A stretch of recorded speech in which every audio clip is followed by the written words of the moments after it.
2019, aku memproduksi video di gereja. Karena sudah lama melakukan tugas ini ditambah pengalaman dan keterampilan, aku efektif dalam tugas ini. Saudara-saudariku menghormatiku. Anggota kelompok lain sering mendatangiku saat ada masalah. Bahkan pengawas kadang menanyakan hal teknis kepadaku. Ini membuatku bahagia. Kupikir, meskipun aku bukan ahli dalam pekerjaan ini, di antara anggota dalam kelompokku, keterampilan profesionalku salah satu yang terbaik. Dan merasa diriku aset yang berharga. Suatu hari, dua pengawas datang mempelajari pekerjaan kami. Saat tahu keterampilan profesional mereka di bawahku, secara tak sadar, aku merasa unggul. Tak disangka, mereka menunjukkan beberapa masalah setelah melihat pekerjaanku. Ini membuatku tak nyaman. Itu memalukan. Aku tak mau menuruti saran mereka. Kupikir, apa kemampuan kalian lebih baik? Jika masalahku ditunjukkan, apa pendapat saudara-saudari? Apa mereka akan bilang anggota senior tak bisa kerja? Tidak. Tak bisa kuterima saran ini. Harus kubantah. Jadi, ku cari informasi profesional dan sepenuhnya membantah pendapat pengawas di depan semua orang. Kedua pengawas itu berkata, jika pandangan kami tak tepat, kami akan ikuti saranmu.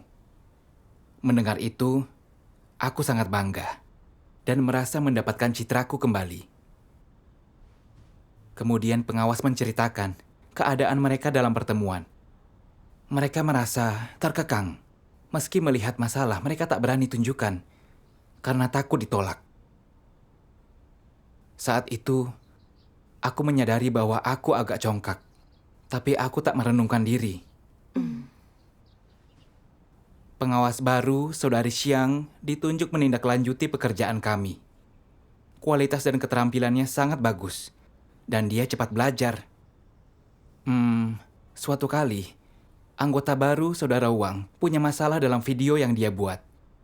Kami mendiskusikannya, tapi tak menemukan solusi. Jadi kami disarankan menunggu Saudari Xiang dan meminta pendapatnya. Aku terkejut saat Saudari Xiang bisa langsung menunjukkan masalah utamanya. Lalu aku berpikir, kau temukan masalah yang tak bisa kutemukan. Apa pendapat Saudara Wang tentangku? Aku tak senang dengan yang terjadi. Tapi Saudari Xiang menanyakan pendapatku tentang masalah itu. Untuk menjaga citra, aku berbohong dan berkata, kau benar, aku juga berpikir begitu. Lalu, Saudari Xiang segera mengajukan solusi. Menurutku itu ide bagus, tapi aku tetap merasa tak senang. Kupikir, kau melihat masalahnya, dan kini sudah mengajukan revisi. Ini membuatku terlihat lebih buruk. Bagaimana mereka akan memandangku? Bagaimana citraku akan selamat? Tak bisa. Harus kupikirkan solusi yang lebih baik. Jangan sampai aku dipandang rendah. Jadi, aku telaah rencana Saudari Xiang. Dan mendapati, meskipun rencananya valid, masih ada kekeliruan. Jadi, ku bilang, Saudari, aku memikirkan solusimu. Tak ada yang baru di situ, dan butuh terlalu banyak perubahan. Tak lama aku sudah sepenuhnya mendiskreditkan usul Saudari Xiang. Jika seperti itu, sulit bekerja sama.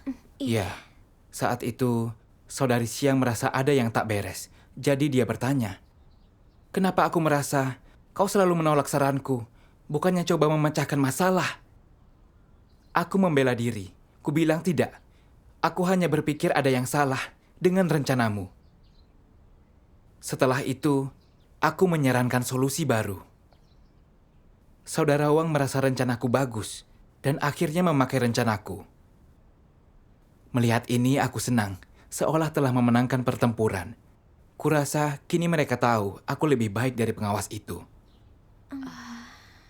Esoknya, Saudari Xiang cerita tentang keadaannya. Katanya pekerjaan itu sulit dan tak tahu harus bagaimana.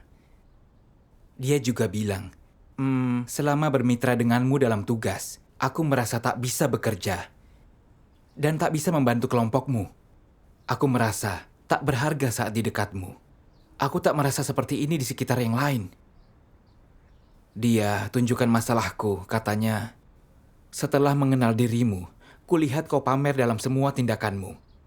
Kau tak menawarkan perbaikan pada ide orang lain, tak benar-benar ingin membantu orang memasuki prinsip. Kau menyangkal orang dan pamer diri, seolah orang lain tak berharga dan lebih buruk darimu.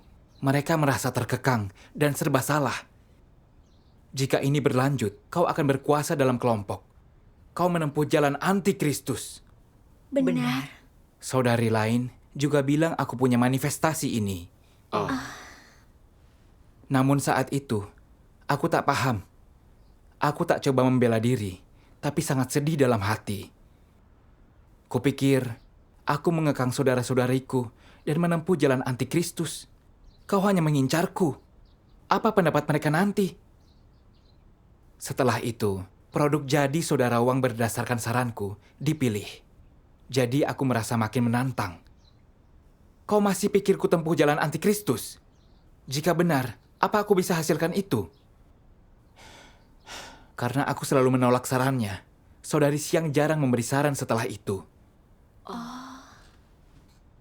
Tak lama setelah itu, Saudara Wang membuat proposal. Tampak masuk akal bagiku, tapi ada juga masalahnya. Kupikir, jika mengikuti rencananya, aku perlu mengubah dan menambah. Aku akan tampak tak kompeten. Tak bisa. Aku harus pikirkan proposal yang lebih baik, agar dia lihat kompetensiku. Saat kami serahkan kepada pengawas, aku akan tampak lebih baik. Jadi, ku kesampingkan ide Saudara Wang dan membuat rencana baru. Saat mendengar kabar itu, dia tak paham. Aku bilang, ada terlalu banyak masalah dalam proposalmu. Saudara Wang bingung saat melihat ada banyak masalah dalam proposalnya. Dia merasa tak kompeten dan menjadi negatif. Rupanya dia juga merasa terkekang. Iya, Apa kau menyadari masalahmu saat itu? Iya. tidak. Saat itu kupikir, karena tak mau ikuti saranku, silakan cari solusi sendiri. Setelah itu, kukerjakan tugasku sendiri. Namun saat itu, aku merasa jalan pikiranku tak jelas, tak efektif dalam tugas. Sudah lama kelompok kami tak menghasilkan produk. Kemudian, Saudari Siang datang menyelidiki masalah kami. Saudara Wang bilang, aku membuat proposal, tapi Saudara Li bilang ada terlalu banyak masalah, jadi aku menyerah. Lalu dia memberiku proposal, tapi ada materi yang tak bisa kutemukan, dan keterampilanku tak mencukupi. Saudari Siang menanyai Saudara Wang apa dia terkekang olehku. Saat mendengar pertanyaan itu, kupikir, apa hubungannya denganku jika dia tidak sanggup? Aku beri saran, dia tak sanggup. Apa itu masalahku? Mengapa kau mengincarku? Tempo hari kau bilang aku punya perilaku anti-Kristus. Kini Saudara Wang tak sanggup. Kau sebut itu masalahku. Apa kau tak menyukaiku? Apa pekerjaan tak efektif tanggung jawabku? Aku juga harus katakan masalahmu, agar kau berhenti mempermalukanku. Setelah Saudari Siang pergi, ku beritahu Saudara Wang. Akhir-akhir ini, kulihat Saudari Siang tak lakukan kerja nyata. Dia juga tak menawarkan saran profesional yang berguna. Dia harus diingatkan agar dia bisa merenung, atau pekerjaan kita terancam.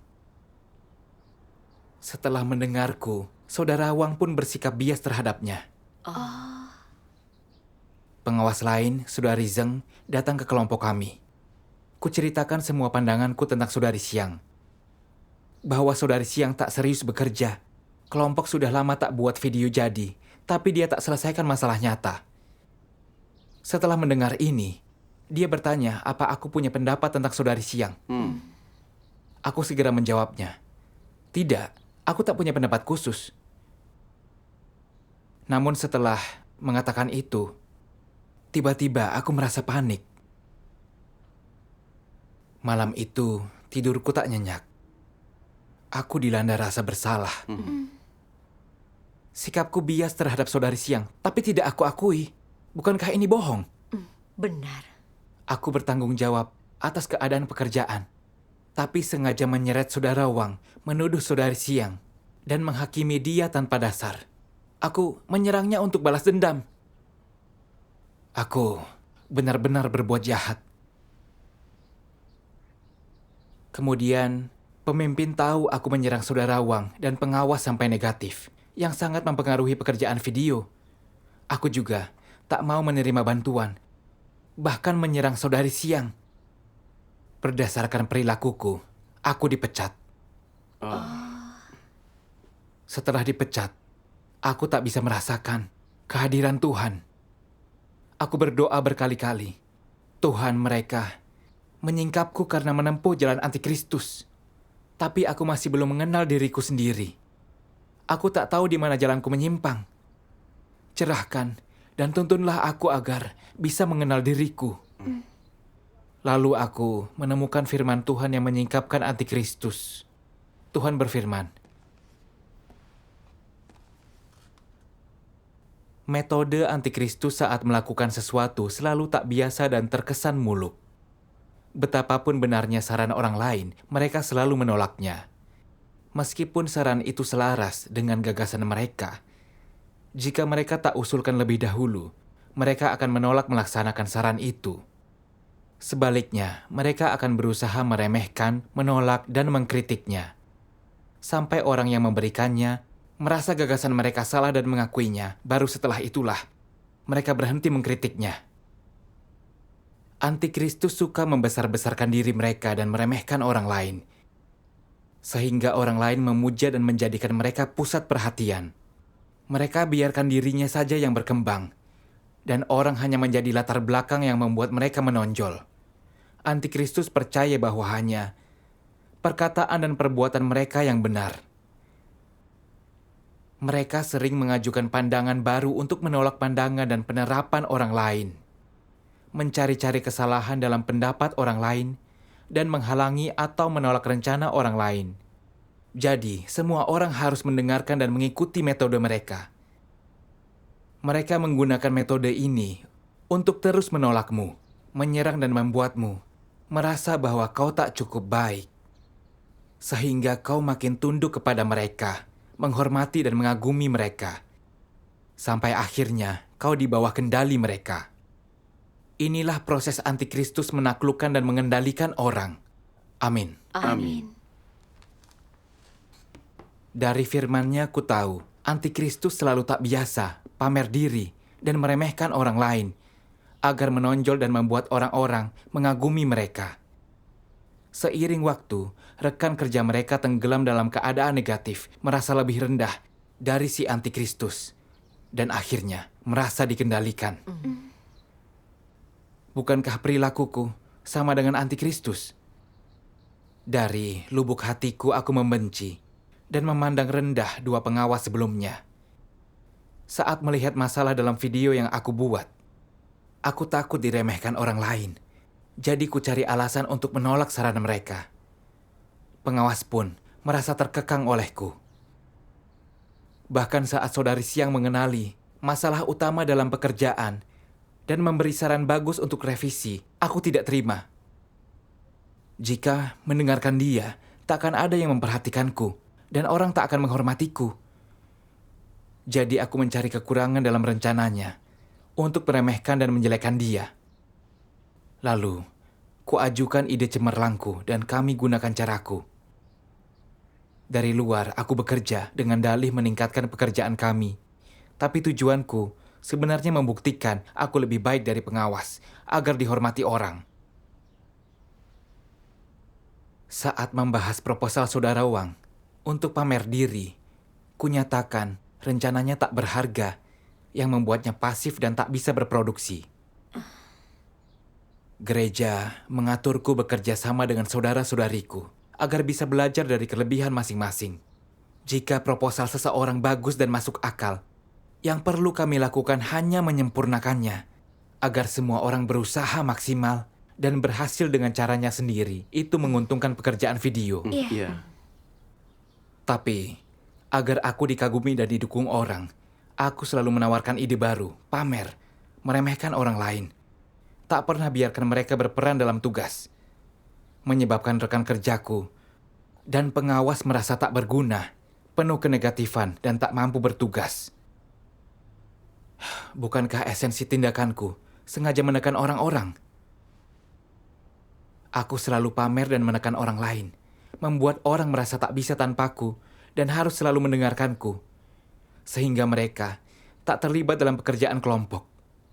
Aku menempuh jalan antikristus. Iya. Benar. Jika persekutuanmu diterapkan pada aku, saat diskusi dengan orang lain di pertemuan, aku juga berusaha mengekang mereka. Aku sengaja memamerkan bakatku. Sebelumnya, kupikir itu menunjukkan kecongkakan. Baru kini kusadari ini watak antikristus. Benar. Iya, biasanya kita memberi saran untuk menjalankan tugas lebih baik. Jika berniat meremehkan orang lain dan pamer, kita menyebabkan gangguan, artinya berbuat jahat. Benar.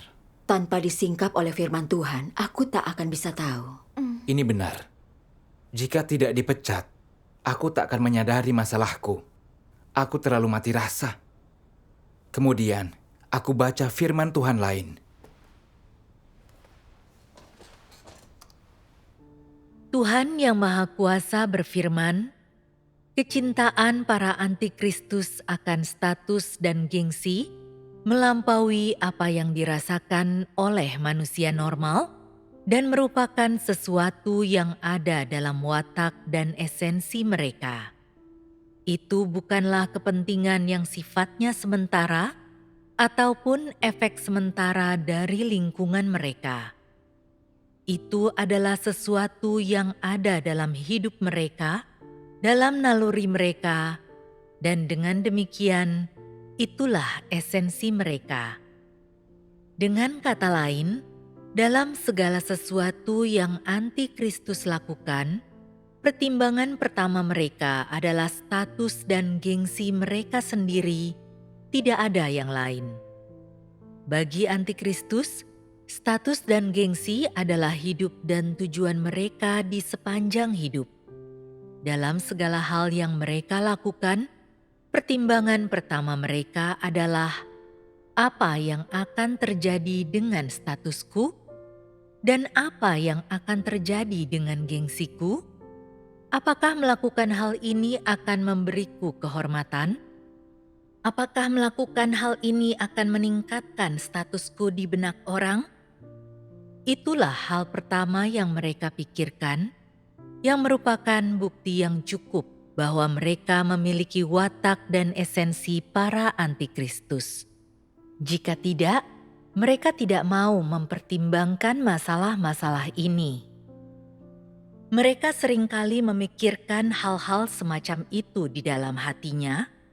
Mereka memikirkan bagaimana mereka dapat memiliki kedudukan di rumah Tuhan, bagaimana mereka dapat memiliki reputasi yang tinggi di gereja, sehingga orang-orang mendengarkan ketika mereka berbicara dan mendukung mereka ketika mereka bertindak dan mengikuti mereka kemanapun mereka pergi. Agar mereka memiliki hak bicara di gereja, reputasi, sehingga mereka menikmati keuntungan dan memiliki status. Mereka seringkali merenungkan hal-hal semacam itu. Semua ini adalah hal-hal yang dikejar oleh orang-orang semacam itu. Mengapa mereka selalu memikirkan hal-hal semacam itu? Setelah membaca firman Tuhan, setelah mendengarkan khotbah, apakah mereka benar-benar tidak memahami semua ini? Apakah mereka benar-benar tidak mampu mengenali semua ini? Apakah firman Tuhan dan kebenaran benar-benar tidak mampu mengubah gagasan, ide, dan pendapat mereka? Sama sekali tidak. Masalahnya berada di dalam diri mereka. Itu sepenuhnya karena mereka tidak mencintai kebenaran, karena di dalam hatinya mereka muak akan kebenaran dan akibatnya mereka sama sekali tidak menerima kebenaran. Hal mana ditentukan oleh natur dan esensi mereka. Amin. Amin. Dari firman Tuhan, kulihat antikristus memuja reputasi dan status, senang dikagumi dan mendapat tempat di hati orang lain. Iya. Saat ada masalah, pertimbangan pertama mereka adalah reputasi dan status. Bukan pekerjaan gereja atau perasaan, saudara-saudari, atau bagaimana Tuhan melihat mereka dan apa akibatnya jika melanjutkannya. Benar. Melihat perilaku antikristus, aku sadar aku dalam bahaya. Aku sudah lama membuat video, punya pengalaman dan pencapaian, dikagumi saudara-saudari dan pengawasku. Jadi aku merasa lebih unggul, juga menikmati perasaan dihormati dan didukung. Saat pengawas menunjukkan masalah dalam pekerjaan kami atau membuat proposal yang cocok, aku merasa terancam. Aku takut kehilangan kekaguman orang lain dan keberadaanku dalam kelompok. Jadi untuk melindungi reputasiku, aku meremehkan saudara-saudariku, menolak proposal mereka, lalu mengajukan ide cemerlangku sendiri untuk dipamerkan. Aku tak pikirkan perasaan orang lain, cara membina orang atau memberi manfaat bagi pekerjaan gereja. Yang penting aku bisa tunjukkan bakatku. Saudari Siang melihatku di jalan yang salah. Dia tunjukkan masalahku untuk mengingatkanku. Tapi aku menolak merenungkan diri dan merasa reputasi serta statusku telah sangat rusak. Lalu mulai memusuhi, bahkan membencinya. Untuk menjaga reputasi dan status, aku memanfaatkan masalahnya, menghakimi dia di belakangnya. Aku juga menipu saudara Wang, hingga berprasangka terhadap saudari Siang. Aku menghakimi dan menyerang saudari Siang dengan dalih membantunya. Demi menjaga reputasi dan status, aku lakukan apa saja. Aku sungguh tercela. Ini adalah jalan antikristus. Benar. Jika berlanjut, meski aku dikagumi mereka untuk sementara, apa bagusnya bagiku? Aku akan banyak berbuat jahat di hadapan Tuhan, tidak mendapatkan kebenaran dan tidak diselamatkan. Akhirnya, hanya akan dikutuk dan dihukum Tuhan. Iya. Aku seperti Paulus. Dia berusaha untuk dihormati dan dikagumi, selalu mengucapkan bahasa tinggi yang kosong dan doktrin untuk pamer. Dalam suratnya, dia meremehkan Petrus dan meninggikan diri, membawa semua orang ke hadapannya. Dan berani mengatakan dia hidup, seperti Kristus membuat orang memperlakukannya sebagai Tuhan. Dia menyinggung watak Tuhan, lalu dikutuk dan dihukum Tuhan. Bukankah aku menempuh jalan Paulus yang salah? Iya.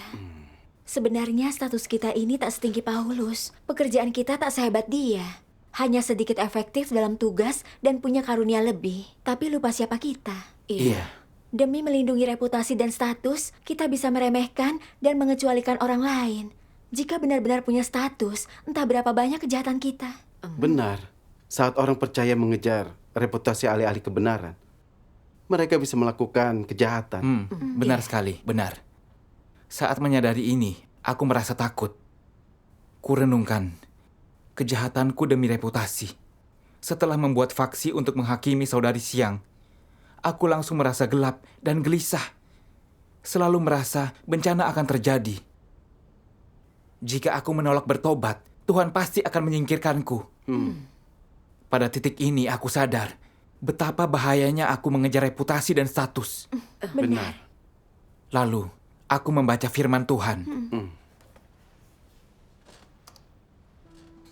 Tuhan yang Maha Kuasa berfirman, "Jika ada orang yang berkata bahwa mereka mencintai kebenaran dan mereka mengejar kebenaran, padahal pada dasarnya tujuan yang mereka kejar adalah untuk menonjolkan diri mereka sendiri, untuk pamer, untuk membuat orang mengagumi mereka, untuk mencapai kepentingan diri mereka sendiri, dan melaksanakan tugas mereka bukan untuk menaati atau memuaskan Tuhan, melainkan untuk memperoleh gengsi dan status, maka pengejaran mereka itu tidak dapat dibenarkan.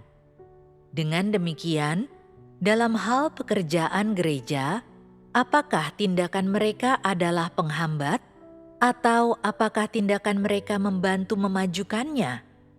Tindakan mereka jelas merupakan penghambat. Semua itu tidak memajukan pekerjaan gereja. Ada orang yang berkoar-koar menyatakan bahwa mereka sedang melakukan pekerjaan gereja, tetapi mengejar gengsi dan status pribadi mereka, menjalankan urusan mereka sendiri, membuat kelompok tertutup mereka sendiri, kerajaan kecil mereka sendiri. Apakah orang semacam ini sedang melaksanakan tugas mereka? Semua pekerjaan yang mereka lakukan pada dasarnya mengganggu, mengacaukan, dan merusak pekerjaan gereja. Apa akibat dari pengejaran mereka akan status dan gengsi? Pertama, ini memengaruhi bagaimana umat pilihan Tuhan makan dan minum firman Tuhan dan memahami kebenaran. Ini menghalangi jalan masuk kehidupan mereka. Itu menghentikan mereka memasuki jalur yang benar dalam kepercayaan kepada Tuhan dan membawa mereka ke jalan yang salah, yang merugikan umat pilihan dan membawa mereka menuju kehancuran. Dan pada akhirnya, apa akibatnya terhadap pekerjaan gereja? Itu mengakibatkan penghancuran, gangguan, dan perusakan. Inilah konsekuensi yang ditimbulkan oleh pengejaran orang akan ketenaran dan status. Ketika mereka melaksanakan tugas mereka dengan cara ini, bukankah ini dapat didefinisikan sebagai menempuh jalan anti-Kristus? Ketika Tuhan meminta orang-orang mengesampingkan status dan gengsi, bukan berarti Dia sedang merampas hak orang untuk memilih. Sebaliknya, itu karena ketika mengejar gengsi dan status, orang mengganggu dan mengacaukan pekerjaan gereja dan jalan masuk kehidupan umat pilihan Tuhan, dan bahkan dapat memengaruhi orang lain dalam hal makan dan minum firman Tuhan, dalam hal memahami kebenaran, dan dengan demikian dalam hal memperoleh keselamatan Tuhan. Ini adalah fakta yang tak terbantahkan. Ketika orang mengejar gengsi dan status mereka sendiri, mereka pasti tidak akan mengejar kebenaran, dan mereka pasti tidak akan melaksanakan tugas mereka dengan setia. Mereka hanya akan berbicara dan bertindak demi gengsi dan status, dan semua pekerjaan yang mereka lakukan tanpa terkecuali adalah demi hal-hal tersebut. Berperilaku dan bertindak dengan cara seperti ini tentu saja berarti menempuh jalan anti-Kristus. Itu adalah gangguan dan pengacauan terhadap pekerjaan Tuhan, dan terutama mengakibatkan terhalangnya pengabaran Injil Kerajaan dan aliran bebas kehendak Tuhan di dalam gereja. Jadi, dapat dikatakan dengan pasti bahwa jalan yang ditempuh oleh mereka yang mengejar gengsi dan status adalah jalan penentangan terhadap Tuhan. Ini adalah penentangan yang disengaja terhadapnya, perlawanan terhadapnya. Ini artinya bekerja sama dengan iblis dalam menentang Tuhan dan melawan Dia. Inilah natur dari pengejaran orang akan status dan gengsi. Masalah dengan orang yang mengejar kepentingan diri mereka sendiri adalah bahwa tujuan yang mereka kejar adalah tujuan iblis. Semua itu adalah tujuan yang jahat dan tidak adil. Ketika orang mengejar kepentingan pribadi seperti gengsi dan status, tanpa disadari mereka menjadi alat iblis, mereka menjadi saluran bagi iblis, dan selain itu, mereka menjadi perwujudan iblis. Mereka memainkan peran negatif di dalam gereja, terhadap pekerjaan gereja, dan terhadap kehidupan bergereja yang normal, serta terhadap pengejaran normal umat pilihan Tuhan. Efek yang mereka hasilkan adalah mengganggu dan merusak. Mereka memiliki efek yang merugikan dan negatif. Amin. Amin. Dari firman Tuhan, kulihat dengan jelas bahwa mengejar reputasi dan kekaguman adalah berjalan di jalan kejahatan. Iya. Saat mulai bekerja, pengawas harus menindaklanjuti pekerjaan beberapa kelompok, mempelajari dan menguasai prinsip keterampilan berbagai tugas. Menghadapi kesulitan itu, mereka bisa aktif belajar, menemukan masalah, memberi saran. Itu bermanfaat untuk pekerjaan gereja. Iya. Namun aku, untuk melindungi reputasi dan status, aku tak mau bekerja sama dengan pekerjaan mereka, mencari kebenaran dan bertugas dengan baik. Aku menolak dan meremehkan saran mereka, menyerang sampai mereka negatif, tak berani memberi saran, bahkan membuat mereka merasa tak bisa menjadi pengawas. Saudara Wang juga baru memulai tugasnya. Dia butuh dukungan lebih. Tapi dengan niat pamer, aku tidak berusaha membantu untuk memperbaiki proposalnya. Aku malah menolak rencananya, membuatnya merasa terkekang, negatif, bingung harus bagaimana. Yang kulakukan hanyalah merusak dan juga menghancurkan. Aku menyerang orang lain sampai mereka negatif dan tak mau bekerja sama, membuat pekerjaan gereja tak bisa dilanjutkan. Bukankah itu yang iblis mau? Barulah aku melihat pengejaranku akan reputasi dan status telah merugikan pekerjaan gereja. Ya, Saat itu, melalui perenungan diri, aku melihat pengejaranku akan reputasi hanya merugikan pekerjaan gereja dan melukai saudara-saudariku. Aku merasa negatif. Kupikir, aku menunjukkan watak antikristus. Itu menjadikanku antikristus sungguhan. Saking rusaknya, aku pasti tak bisa diselamatkan. Apa jalanku percaya pada Tuhan sudah berakhir? Dalam kepedihan, aku berdoa. Ya Tuhan, demi dihormati orang, aku mengganggu pekerjaan gereja. Kulihat aku menempuh jalan yang salah. Aku merasa negatif dan tak bisa diselamatkan. Tuhan, tolong bimbing aku agar bisa lepas dari keadaan negatifku. Usai berdoa, aku membaca firman Tuhan.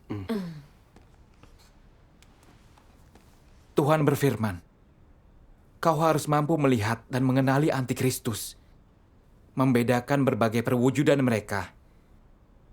Dan sementara membedakan hal-hal ini, kau juga harus tahu berapa banyak area dari natur dan esensimu yang sama dengan mereka.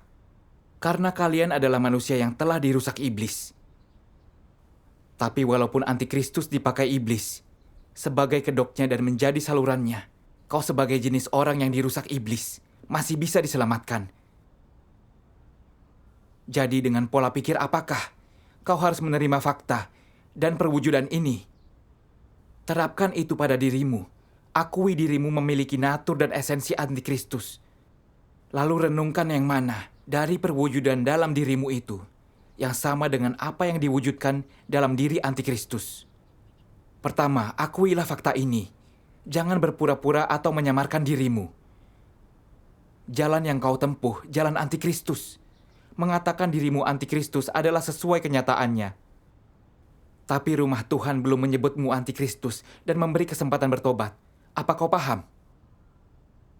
Terima dan akuilah. Lalu datanglah ke hadapan Tuhan untuk didisiplinkan dan dibatasi.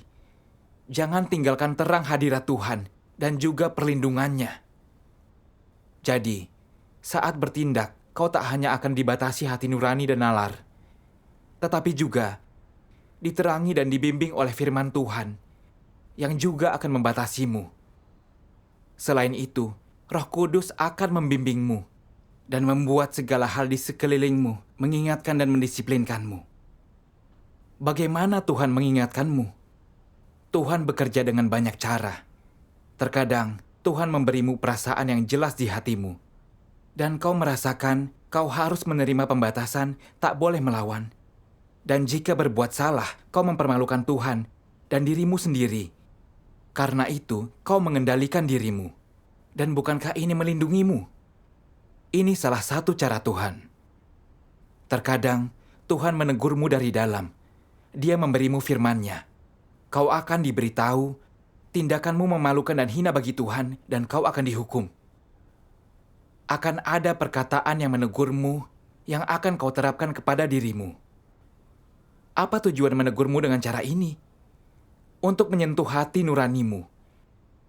Dengan begitu, kau akan memikirkan dampak, konsekuensi, dan rasa malumu sendiri. Dan kau akan mengendalikan tindakan dan perilakumu.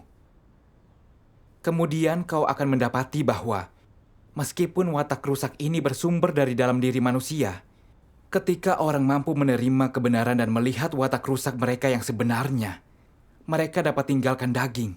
Ketika orang mampu menerapkan kebenaran, watak iblisnya dapat diubah. Watak iblis dalam diri manusia bukan tidak dapat dihancurkan atau tidak dapat diubah.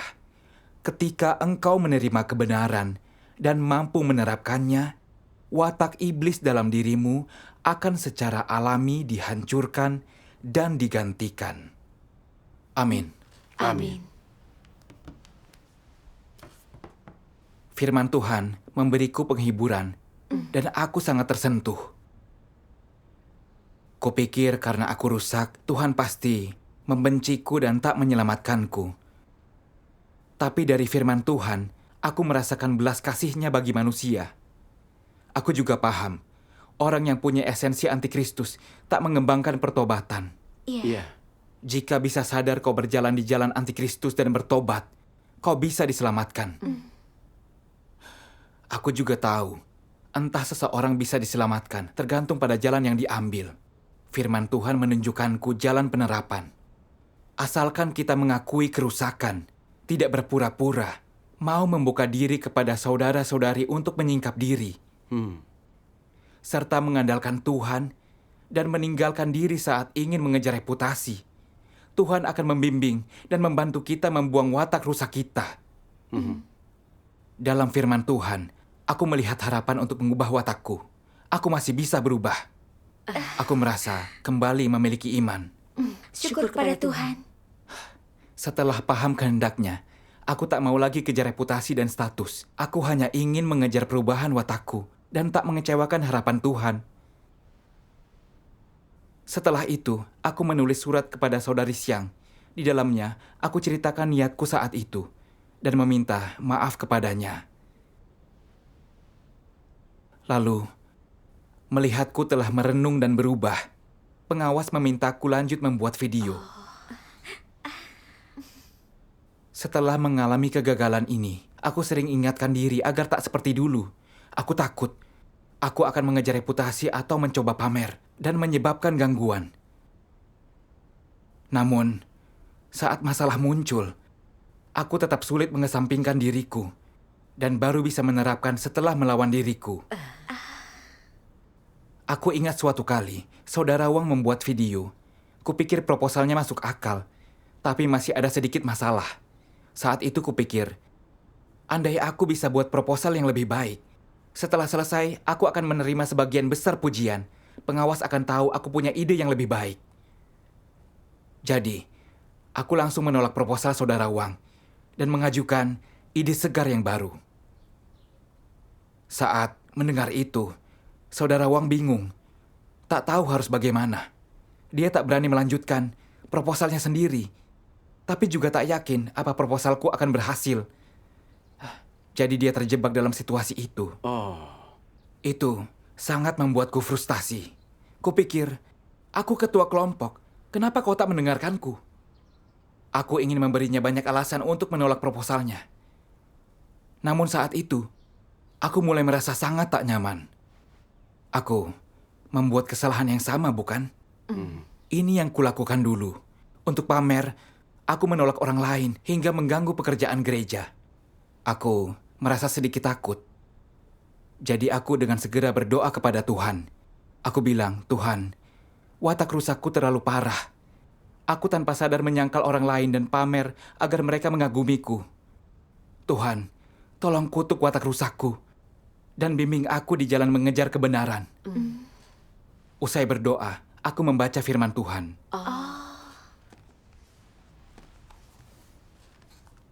Tuhan berfirman, jika kau mengikuti jalan antikristus dan menempuhnya hingga akhir, tak menganggapnya suatu masalah, tak mau bertobat, terus bertindak dengan cara sama, Jika kau bersaing dengan pemimpin dan pekerja, demi reputasi dan keuntungan, berusaha lebih menonjol, lebih baik daripada orang lain di kelompok manapun kau berada, maka ini masalah.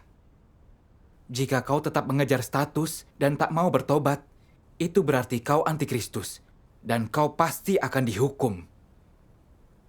Jika firman Tuhan, kebenaran, akal sehat dan hati nurani tak memengaruhimu, kau akan mengalami yang sama dengan antikristus, tak dapat diselamatkan. Apakah orang dapat diselamatkan atau tidak dan takut akan Tuhan dan menjauhi kejahatan?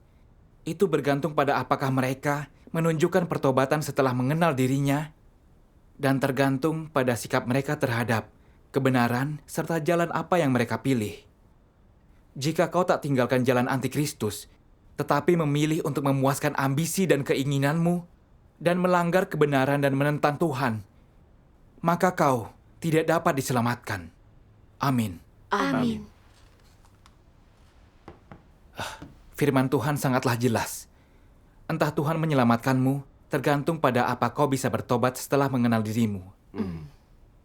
Kerusakanku sangat dalam dan selalu menunjukkan watak jahatku. Jadi aku harus bisa tinggalkan niat keliruku dan terapkan kebenaran. Iya. Kupikir, aku tak boleh bicara dan bertindak dari watak rusakku. Aku harus bertindak sebaliknya, melepaskan citra dan statusku, serta memenuhi tugasku dengan rendah hati. Karena usulan saudara Wang masuk akal, aku seharusnya menawarkan perbaikan dan penyempurnaan, dan berusaha menjadikannya produk jadi. Inilah tugas yang seharusnya kulakukan. Saat menyadari ini, aku tak lagi menolak proposalnya.